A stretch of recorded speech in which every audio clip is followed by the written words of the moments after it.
Lorsque Dieu vous parle, il crée toujours en vous une foi forte, prête à toute situation difficile. Ainsi, vous témoignez de cette foi puissante et active.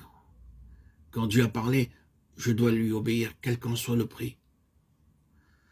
Nous voyons dans Genèse 24, 10, 14, le serviteur prit 10 chameaux parmi les chameaux de son Seigneur, et il partit, ayant à sa disposition tous les biens de son Seigneur. Il se leva et alla en Mésopotamie, à la ville de Nahor. Il fit reposer les chameaux sur leurs genoux hors de la ville, près d'un puits, au temps du soir, au temps où sortent celles qui vont puiser de l'eau. Et il dit, Éternel, Dieu de mon Seigneur, Abraham, fais-moi, je te prie, rencontrer aujourd'hui ce que je désire, et use de bonté envers mon Seigneur Abraham. Voici, je me tiens près de la source d'eau, et les filles des gens de la ville vont sortir pour puiser de l'eau. Que la jeune fille à laquelle je dirai, penche ta cruche, je te prie pour que je boive, et qui répondra, bois, et je donnerai aussi à boire à tes chameaux, soit celle que tu as destinée à ton serviteur Isaac. Et par là, je connaîtrai que tu uses de bonté envers mon Seigneur.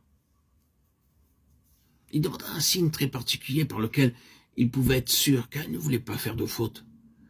Son choix n'était pas gouverné par la taille, le visage ou la famille. Il voulait le témoignage d'un signe sûr. Vous pouvez demander à Dieu un signe quelconque en rapport avec votre besoin et votre dessein ou votre plan, et il l'accomplira. J'ai découvert par l'expérience que lorsqu'il m'a donné un signe, il l'a toujours accompli. Nous voyons dans Hébreux 13, 21 le témoignage que son nom est glorifié. Vous rendre capable de toute bonne œuvre pour l'accomplissement de sa volonté, qu'il fasse en vous ce qui lui est agréable par Jésus-Christ, auquel soit la gloire au siècle des siècles. Amen.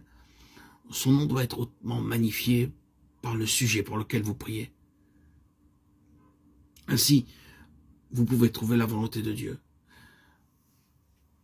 par le témoignage du Saint-Esprit en votre esprit, le témoignage de la parole de Dieu, le témoignage d'une paix céleste croissante qui va se multipliant, une foi forte et active, l'accomplissement d'un signe particulier et son nom hautement magnifié. Car tous ceux qui sont conduits par l'Esprit de Dieu sont fils de Dieu. Romains 8, 14.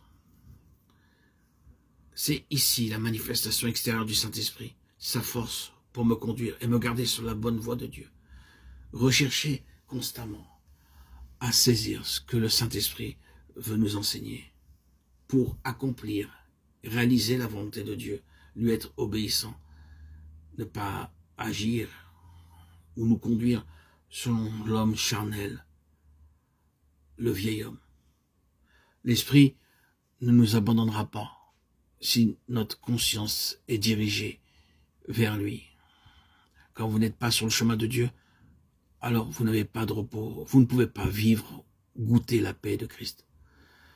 Vous sentez que quelque chose va de travers.